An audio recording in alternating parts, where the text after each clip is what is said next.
माता सावित्रीबाई फुले ने अपने आसपास के माता बहनों को पढ़ाने का काम किया, लड़कियों को पढ़ाने का काम किया।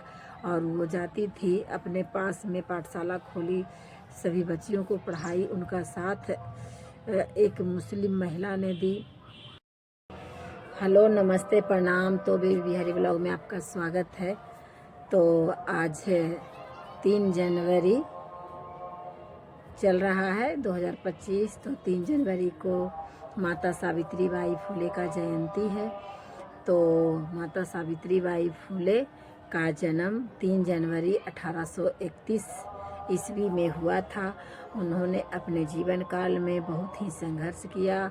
उनका शादी बहुत कम उम्र में हो गया। महात्मा ज्योतिबा राव फुले से उनकी शादी हुई और उनकी शिक्षा दीक्षा कुछ भी नहीं था। वो अनपढ़ महिला थी, लेकिन महात्मा ज्योतिबा राव फुले का आशीर्वाद मिला कि अपने पत्नी सावित्रीबाई फुले को शिक्षा दिए, पढ़ाए अपनी पत्नी को। कि उनके दिल में ऐसा लगा कि मेरी पत्नी पढ़ेगी तो सभी महिलाओं को पढ़ने का अधिकार मिलेगा। तो सावित्रीबाई फुले अपने पति के द्वारा पढ़ लिख करके योग्य बन गई और भारत की प्रथम महिला शिक्षिका के रूप में उभर कर आई। और माता सावित्रीबाई फुले जब गांव के पाठशाला में पढ़ाने जाती थी तो उनके ऊपर दुष्ट लोगों ने कीचड़ उछालता था और कीचड़ से उनका साड़ी गंदा हो जाता था। तो उन्होंने स्कूल में जा कर के वो साड़ी बदलते थे। वो अपने घर से साथ में एक साड़ी एक्स्ट्रा लेकर के जाती थी। उनको पता था कि गांव के दुष्ट लोग ने मेरे ऊपर कीचड़ फेंकता है, तो उनको इसलिए उन्होंने अपने साथ एक साड़ी, कोई भी कपड़ा ले जाते थे। साड़ी पहन करके अपने छात्रों को पढ़ाती थी। और फिर वो जब आने समय वो जब घर वापस आती थी तो फिर वो गंदा साड़ी पहन लेती थी और अच्छा साड़ी वो अपना पास समेट करके रख लेती थी।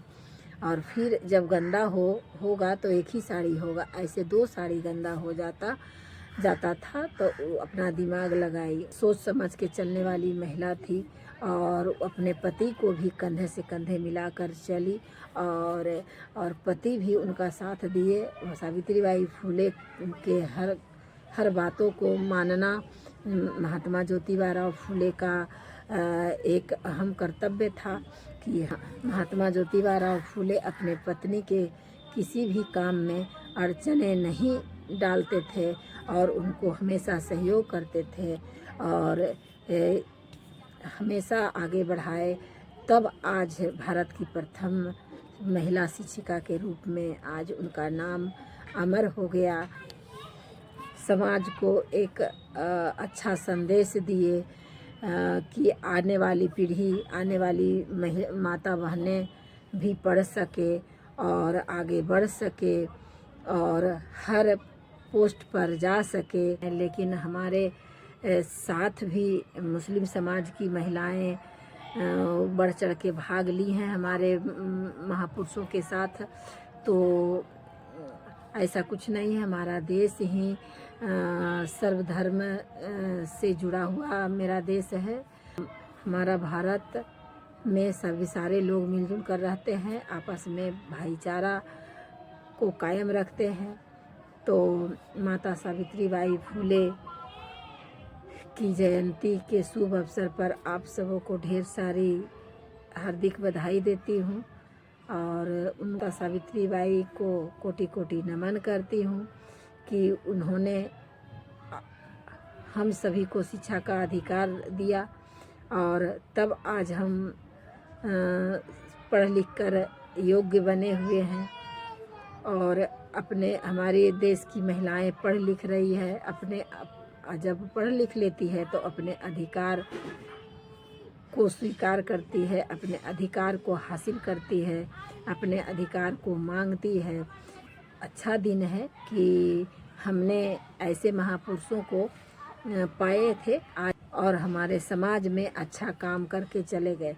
हम देश की सभी महिलाओं को भी कहते हैं आप जहाँ भी रहिए अपने कर्मों से जाने जाइए और हम जो भी काम करें वो सराहनीय योग्य हो और अपने हमेशा एक दूसरे को सहयोग करते रहें। माता सावित्री बाई फुले हम महिलाओं को सहयोग करके ही इतना ऊंचा मुकाम पर पहुंचाई है। तो सावित्री बाई फुले को मैं कोटि कोटि नमन करती हूँ, सादर प्रणाम करती हूँ और ढेर सारे सत सत नमन एवं सच्ची श्रद्धांजलि अर्पित करती हूँ कि हम लोगों ने आज ऐसे महापुरुषों की याद कर रहे हैं और आगे भी याद करते रहेंगे। पर जो कहानी कही हूँ आप सबों को कैसा लगा? यदि अच्छा लगा तो लाइक शेयर सब्सक्राइब ज़रूर कीजिएगा। अब अपनी वाणी को समाप्त करती हूँ। तो जय सावित्री बाई फुले, जय महात्मा ज्योतिबा फुले, जय सम्राट अशोक महान, नमो बुद्धाय, जय भीम। Okay bye.